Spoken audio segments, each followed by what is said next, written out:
Assalamualaikum warahmatullahi wabarakatuh. Sudah kita ketahui bersama bahwa sumber utama hukum Islam itu adalah Al-Quran dan hadis. Kemudian ada yang menambahkan berupa ijma dan qiyas. Adapun pengertian hadis adalah secara bahasa yaitu sesuatu yang baru, dan secara istilah adalah ma'udhifa ilan nabi atau sesuatu yang disandarkan kepada nabi. Jadi segala hal yang disandarkan kepada nabi, baik berupa perkataan, perbuatan atau ketetapannya, maka itu disebut hadis. Kemudian pembagian hadis berdasarkan jumlah perawi itu terbagi menjadi 5, yaitu hadis mutawatir, ahad, sahih, hasan, dan do'if. Dan hadis do'if yang disebabkan oleh cacatnya perawi itu terbagi menjadi 7. Ada hadis maudhu, mungkar, matruk, mu'allal, mudharrib, maqlub, dan munqalib. Dewasa ini banyak orang yang menganggap bahwa semua teks yang berbahasa Arab, kalau tidak hadis, itu adalah penggalan teks Al-Quran. Padahal tidak semua teks yang berbahasa Arab itu termasuk ke dalam keduanya.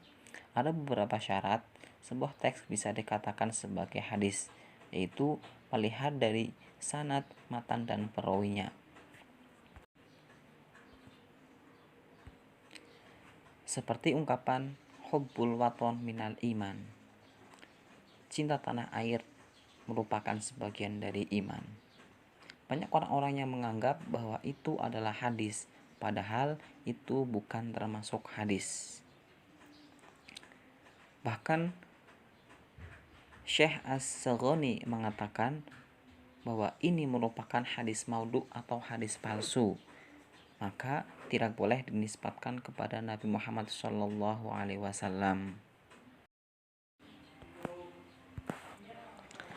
Lalu ketika hadis tersebut disebut maudhu, apakah kita bisa mengamalkannya? Tentu tidak. Hadis maudhu tidak boleh diamalkan. Boleh kita mengambil kalimat tersebut dengan syarat kita menjelaskan bahwa itu bukan termasuk hadis.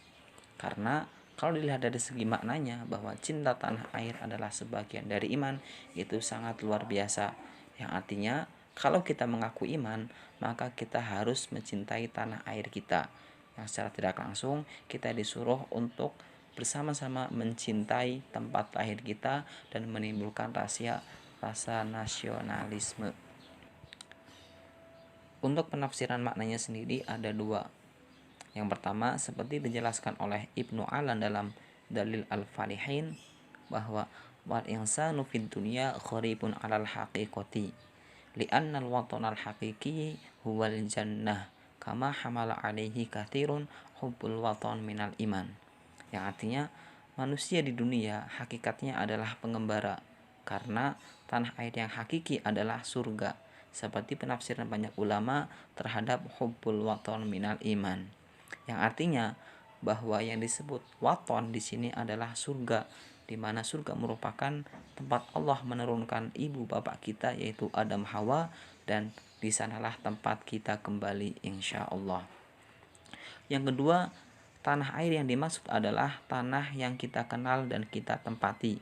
Sebagaimana penjelasan Al-Ajluni dalam Kashful Hafa, awil muradu bihi al-watan al-muta'arif walakin bisyarti ayyakuna sababu hubbi sillata arhamihi awi ihsanihi ila ahli baladihi min faqra'ihi wa aitamih.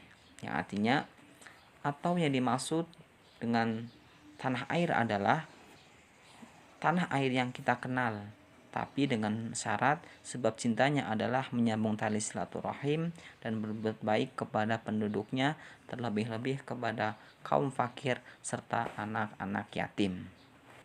Berarti yang dimaksud dengan al-watun di sini adalah tempat yang kita kenal, dalam hal ini yaitu tanah air kita, negara Indonesia.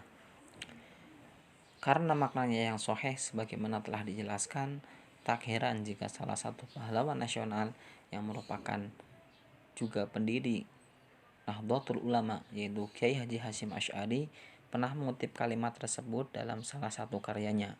Tentu sebagai ulama hadis yang diakui pada zamannya, beliau tahu bahwa ini bukan hadis sahih, maka beliau tidak menisbatkannya kepada Rasulullah Shallallahu Alaihi Wasallam.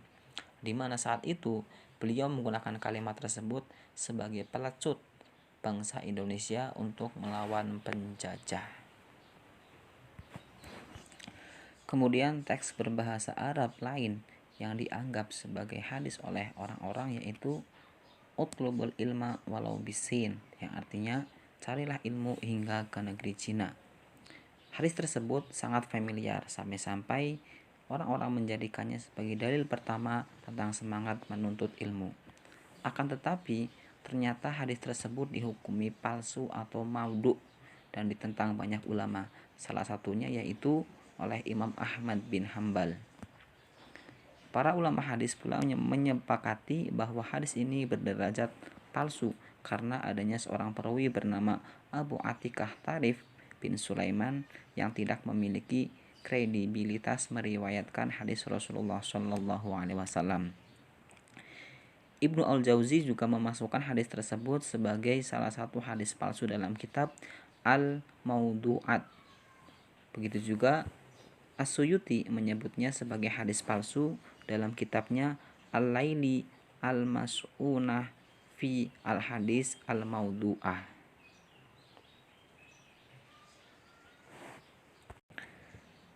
Maka tugas kita sebagai orang berpendidikan untuk meluruskannya dan memberikan pengetahuan kepada masyarakat tentang hadis supaya mereka tidak salah menyangka bahwa semua teks yang berbahasa Arab itu termasuk ke dalam hadis.